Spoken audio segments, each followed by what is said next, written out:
आज मी दिवाळीसाठी घरच्या घरी रांगोळीचे पॅचेस केलेले आहेत. लवकरच दिवाळी येत आहे आणि रोज रांगोळी काढायला जमत नाही म्हणून मी हे पॅचेस बनवले. ते कसे ते मी पुढे दाखवते.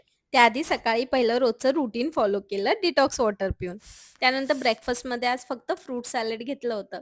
सकाळी मार्केटमध्ये फ्रेश भाज्या मिळतात म्हणून सकाळीच आज मार्केटलाही जाऊन आले. घरी येता येता उसाचा रस पिले आणि घरी येऊन सगळ्या भाज्या व्यवस्थित पहिला ऑर्गनाइज करून ठेवल्या. भाजी पण निवडून ठेवली आणि त्यानंतर जेवणाची तयारी केली. आज जेवणामध्ये फार काही नाही, फक्त डाळ चपाती बनवली होती. असं आज एकदम सिंपल जेवण होतं. जेवण झाल्यावर मी रांगोळीचे पॅचेस बनवायला बसले.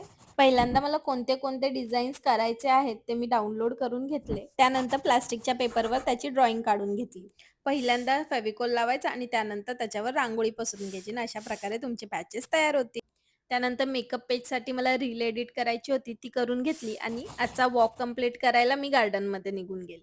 फायनली माझा आजचा वॉक कंप्लीट झाला. घरी आले, फ्रेश झाले, देवपूजा केली आणि माझ्यासाठी डिनरची तयारी केली. डिनरमध्ये मी आज मिक्स व्हेजिटेबल सूप बनवला होता. या सूपची रेसिपी तुम्हाला हवी असेल तर कमेंट करून नक्की सांगा.